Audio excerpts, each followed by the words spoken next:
Greetings, this is Dr. Della Welch again.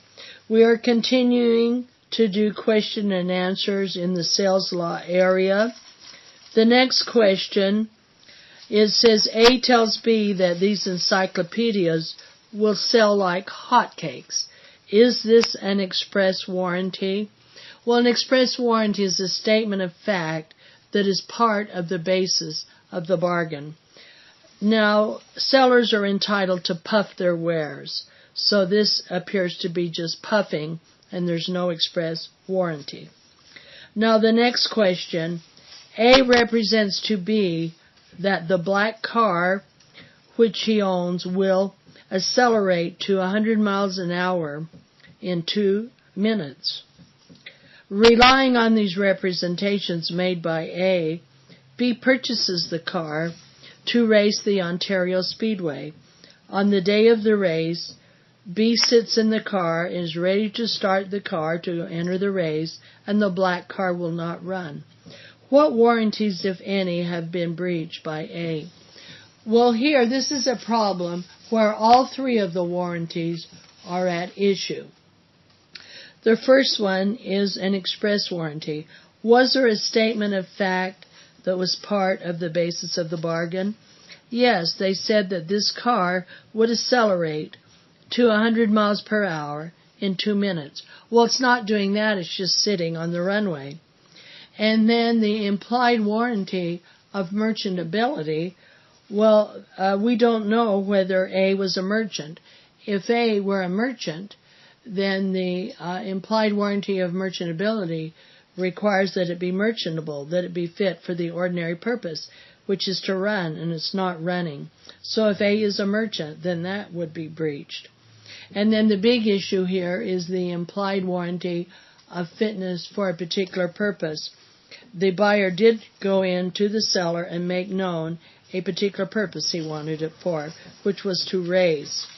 And the buyer relied on that and purchased the car to race the Ontario Speedway race, and it did not do that. So the implied warranty of fitness for a particular purpose, which was racing, would be breached. There are no facts to indicate that there were any disclaimers going on here. So that may involve all three of the warranties. It's like baseball. You have 3 strikes. It says David orders 100 bags of sugar from John. John delivers 99 bags of sugar on the due date for performance. What result? Well, under the perfect tender rule, 100 bags was required, and David has to get on the phone to John and say you're short a bag and give him a right to cure. Another problem, it says Pete delivers to Brian the car which he ordered. Brian looks the car over carefully and finds a small scratch on the rear view mirror after he has accepted the car. Well, this goes to the remedies that are available to the buyer after acceptance. May Brian revoke acceptance on the car? Well, the defect has to substantially impair the value, and here it appears that it's just a tiny scratch on the rear view mirror, which doesn't seem enough to revoke acceptance.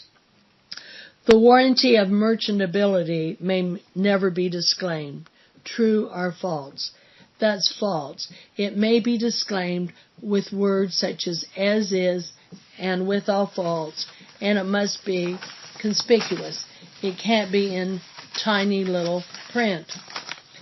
Now here is another problem. The subject matter of sale under UCC Article 2 may include A, stock certificates. No, that's intangible. B, a pair of tennis rackets. That looks good because that is tangible and movable. Personal property. C, an employment contract. No, Article 2 does not cover employment contracts. So let's look at another problem. The implied warranty of merchantability arises unless properly disclaimed whether the seller of the goods is a merchant with respect to the goods of that particular kind, and that would be true in any sale by a merchant, unless disclaimed. There is this implied warranty of merchantability. Next, which of the following would be governed by Article 2 of the UCC? A, the sale of a house. No, it doesn't apply to real estate. B, the sale of a typewriter. That would be correct, although very few typewriters are sold today. C, a contract of employment. No, that would be excluded. 23, a growing wheat crop is realty or real estate, therefore not covered under Article 2 because the buyer severed the wheat. No, it doesn't matter who does the severing. By policy, a growing wheat crop is goods. Which of the following are not goods under the UCC? A, the unborn young of animals. No, that would be goods. We count our chickens before they hatch. B, a rare coin. That would be tangible and movable. C, stocks. Stocks would not be because they are intangibles. A farmer is considered a merchant if he is a large commercial berry farmer. That is true. The general rule is that farmers are not merchants. They're considered tillers of the soil. But if they're involved in a large commercial berry farm, then they are merchants and are held to an understanding of the Uniform Commercial Code. The next question, a firm offer is good for 120 days. That would be false. 90 days is the answer, because that is about as long as we can predict the market. Okay, going to our next question here.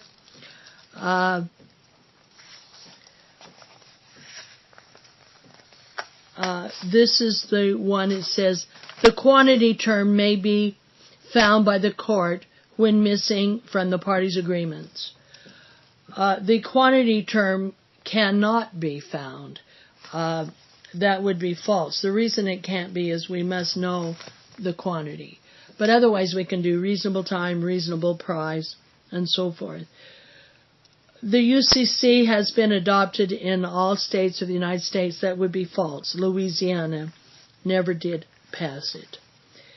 Next, a firm offer by a merchant made in writing and extending for not more than 3 months is enforceable without consideration.